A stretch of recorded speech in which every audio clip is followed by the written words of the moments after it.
agora con Antón Ribeiro Coello case non che deixan subir os fans, xa case queda do outro lado asinando e saudando e saudando os amigos e os fans. Estamos diante dun dos autores máis, non sei como dicir, prolífico, premiado, polifacético das letras actuais, Antón, porque tes de todo e con moitos recoñecementos.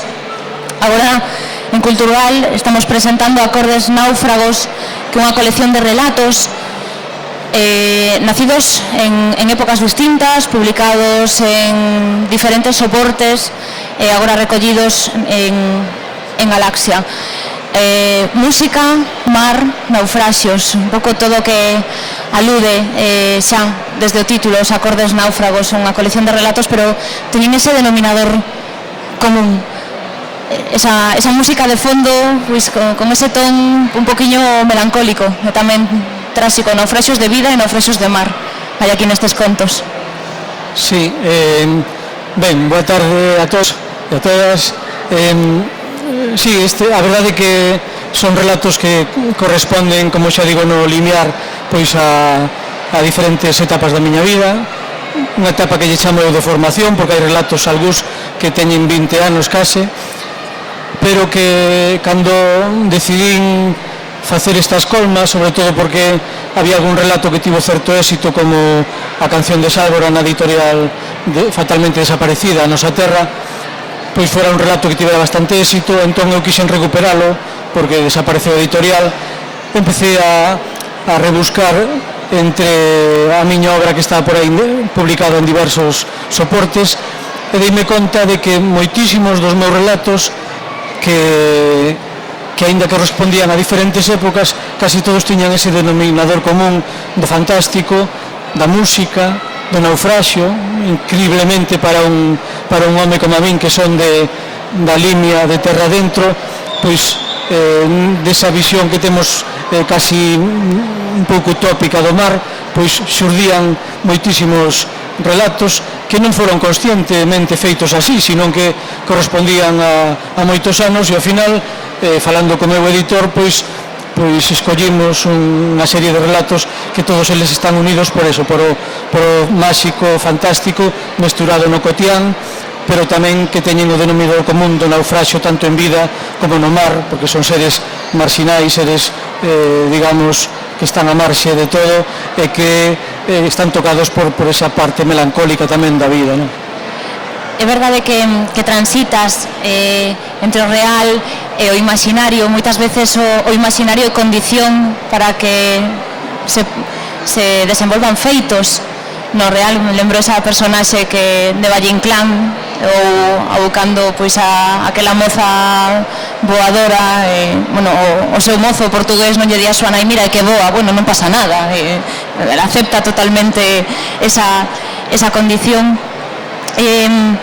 Esta mestura, Antón, é unha cousa que ti buscas, que é dicir, como chegas a imbricar realidade e ficción, soño, é dicir, que xogo te propós con isto?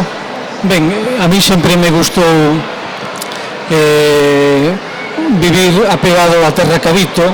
Me gustame, sobre todo, hai das partes dentro da miña narrativa que sería o relato máis enfocado para o fantástico, non sei por qué, teño a sensación de que conviven en min dos autores, un dedicado ao xénero máis fantástico, que sería o que escribe o relato curto, e outro o novelista, non? Que é máis realista. Pero si é verdade que sempre quero asentar as miñas historias sobre unha parte de realidade. Dá-me a sensación de que esas traves sosteñen moito mellor despois, inda que sexa unha fantasía. E o que pretendo en algúns destes relatos, sobre todo na canción de Sálvora e algún máis, como pode ser o de Pirrula, chegar a eses lugares do entresoño, non? Cando estamos despertando, que non sabemos realmente se o que está acontecendo é produto do soño ou xa é produto da realidade, non? Crear no lector esa especie de sensación de que está na liña entre dos mundos, pero que se sinta cómodo aí, non como algo fantástico. Eu creo que eso tamén hace un poquinho como un proceso de imitación. Propoñolle sempre aos meus lectores deste libro, fundamentalmente, que traten de mirar o que hai detrás. É dicir, cada un destes relatos está enfocado a un autor que eu quixen imitar, porque cando empezamos a escribir os escritores o que facemos sempre é tratar de imitar aqueles que admiramos. Bueno, pois ben, nestes relatos, detrás de Pirrula está Conqueiro, detrás do relato que se desenvolve na Pobra está Valle Inclán, hai outro relato que está Dieste, hai outro relato que está no último, que é un relato que é outro naufraxio, que está García Márquez. É dicir, digamos que os relatos teñen un tufo alleo, pero é un tufo provocado, non? Tanto este libro como outro libro de relatos meus que se chama Animalia, hai esa proposta de imitar a Kafka, de imitar a Borges, de imitar a Castelao. É un reto difícil, pero é un proceso porque despois acaba xurdindo a tua propia voz. Entón, nestes relatos hai iso, hai un proceso de imitación que se corresponde a moitos anos co que eu fui aprendendo, pero que tamén hai sobre todo ese débito de todas as persoas que admiraches, non? Entón hai unha a linguaxe coa que escribes é tremendamente envolvente, é moi suxestiva, a min como lectora lévame a contextos moi próximos a poesía, porque atina cada palabra, dá a sensación de que cada cousa está no seu sitio, e algo que tamén está moi relacionado co xénero breve, se cadra, non? É esa necesidade de dar co sitio a primeira. Como novelista, supoño que te sitúa ante un reto distinto, non? Enfrentarte ao relato. Sí, totalmente. Eu xa dicía Cortázar que o relato curto é irmán xemelgo da poesía. En un relato é moi fácil fallar, porque hai cousas que sobran. Ti non podes dicir que ese neno ten os ollos azuis se os ollos azuis non teñen ningún desenvolvemento dentro do relato, e ás veces tendemos a iso. E eu tamén recoñezo que me sinto máis cómodo na novela, porque na novela non é que sexa un caixón desastre, pero caben moita máis cousas. No relato quere unha concisión extrema, tes que realmente todo desenvolvelo cara a un final, cara a un desenlace que xa tes que ter pensado de antemán, porque senón o fracaso é máis que probable. Entón, bueno, eu o que trato cando escribo un relato é atinar, que non sempre é tan doado, non? O que pretendes é iso, queres contar unha historia breve na que é máis o que tes que tirar co que tes que escribir, pero sobre todo ese poder de concisión a min costame moito. Recoñezo que cando estiven agora revisando relatos podei bastantes adxetivos, bastantes cousas que sobraban. No momento que eu empecé a escribir, eu quería demostrar que sabía escribir, o que nos pasa aos escritores e tendemos a ese exceso, non? O adxetivo é o que máis caduca de todo, non? Pero é unha necesidade que des ao principio de aprender, pero agora nesta última revisión, pois incluso antes de mandar a editorial fixen unha poda consciente, porque eu sempre digo que os escritores pásanos algo terrible, que conforme vas escribindo, cando mellor escribes máis críticos contigo mesmo. Eu leo as miñas obras cada vez como se fose o peor inimigo, o leo como se fose alguén que me quere mal, non? E é unha cousa pola exigencia que che dá, pois, ter un pouco máis experiencia, que ás veces pode ser incluso parasitario, non? Podes chegar a cegarte e dicir, bueno, non és capaz, ti les pola mañá unhas páxinas de Homero e dis que vou facer, pero hai que ter sempre esa sensación de que ti podes cambiar o mundo de alguna maneira ca tua narrativa, non?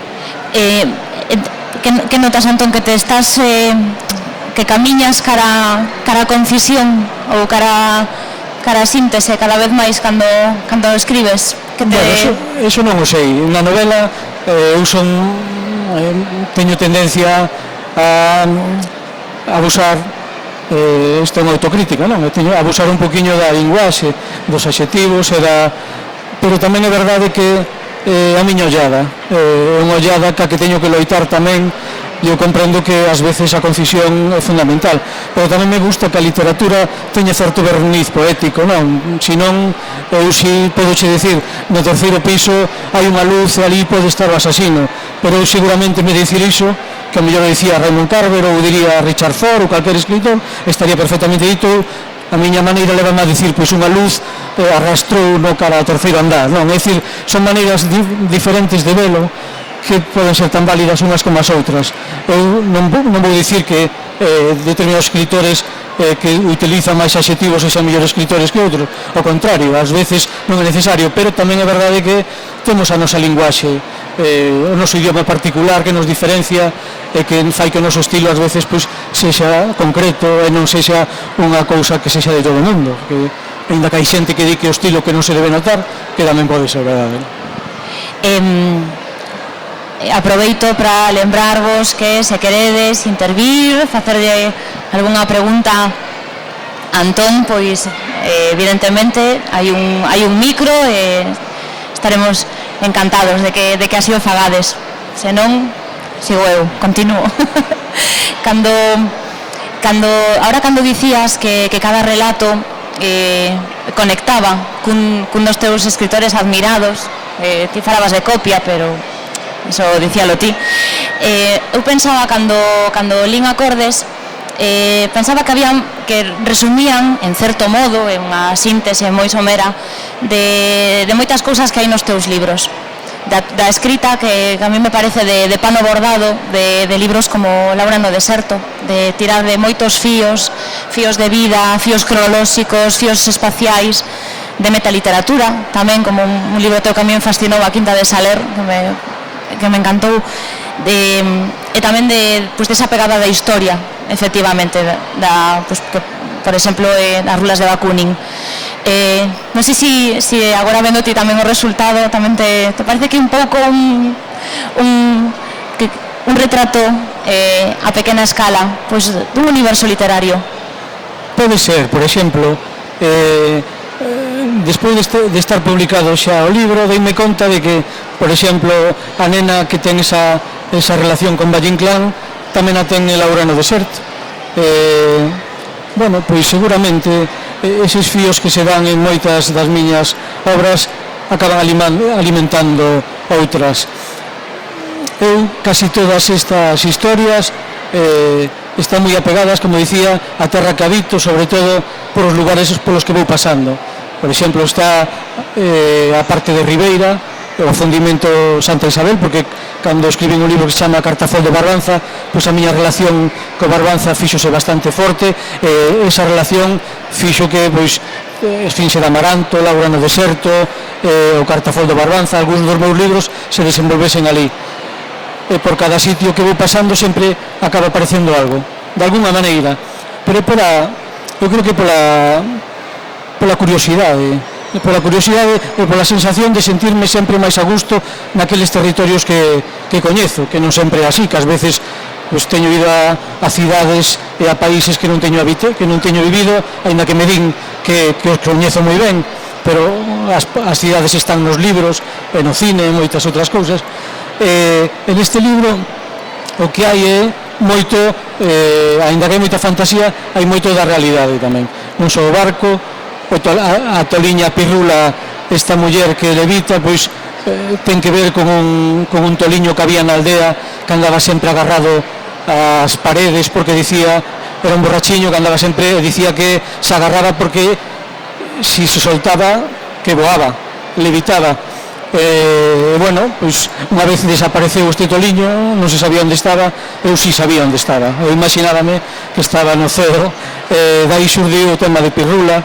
E despois, por exemplo, o relato desa especie de Quixote que Lucas Loureiro pois é unha escolma de moitos tolos de Xinzo que eu cos que convivín e cos que tive unha ollada de neno cara a eles.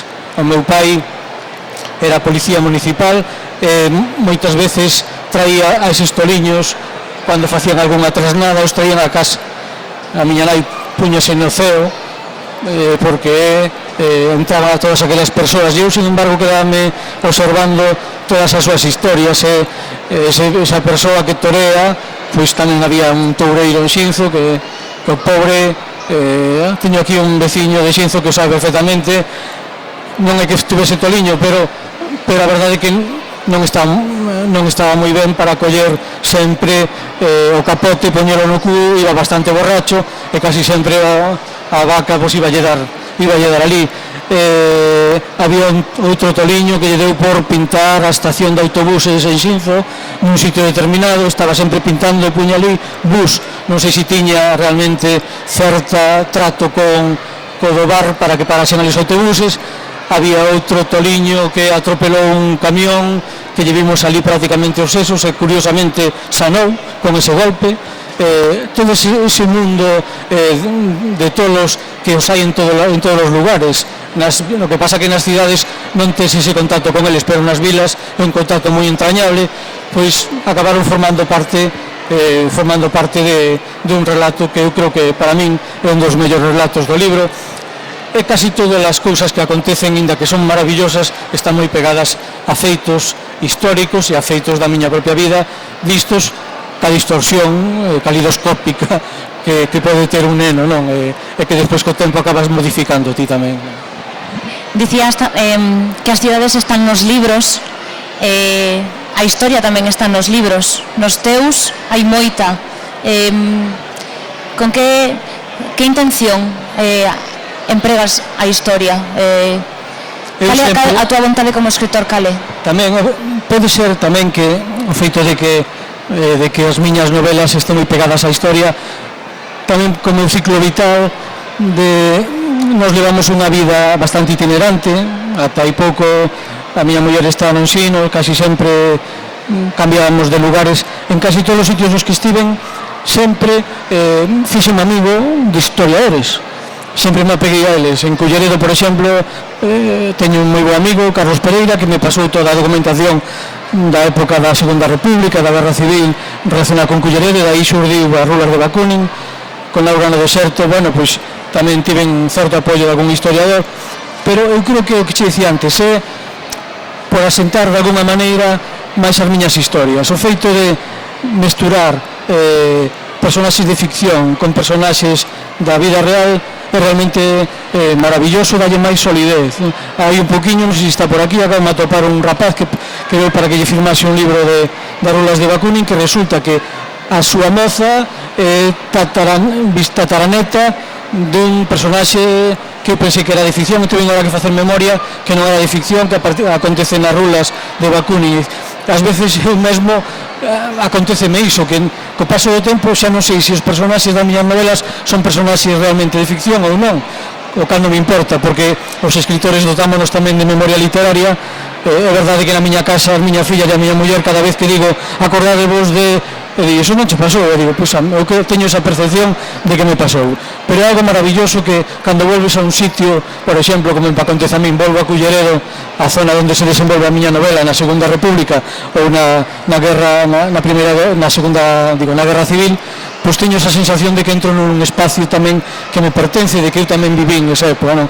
É algo difícil de explicar, pero que esa mestura que fago ca miña propia vida, ca realidade do que acontece dos feitos históricos, dame esa sensación de solidez, creo que de solidez, pero tamén nunca quero que os feitos históricos que solapen e tapen para nada o que a historia que quero contar, simplemente que estean aí, que insinúen, que certas chicadelas faga o lector que saiba onde está pisando, o terreo que pisa, pero que non moleste, que se sinta ese pano de fondo. Eu creo que é a vontade que temos que ter, non ter que ler unha novela e que nos estén constantemente explicando cando foi a guerra, que batalla foi, non.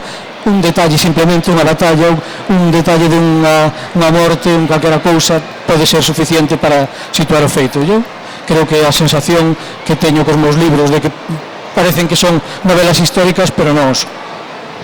Documentación histórica en paralelo a documentación de vida, non? De algún xeito, non? Polo que estabas agora dicindo.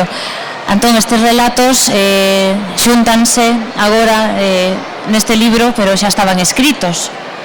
Con que estás agora? Estarás traballando en algo? Sí, estou, bueno, de momento estou facendo un traballo para a Asociación de Escritores, pero en canto remate, que espero rematar esta semana, volverei a unha novela que estou escribindo agora, que xa teño bastante avanzada, pero que tamén vai ser bastante gorda.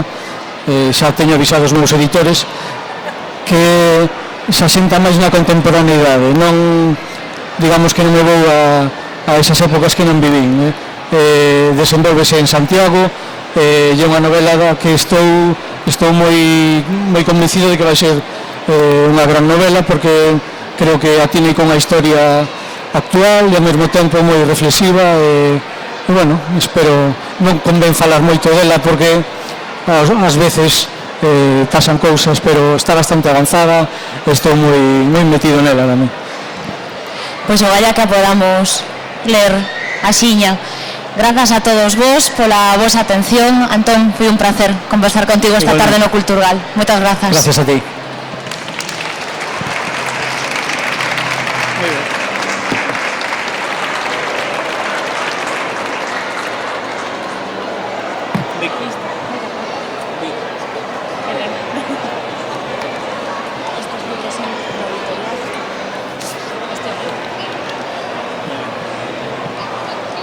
Hola. Ah, sí. Sí, señor. Espera que teño aquí o...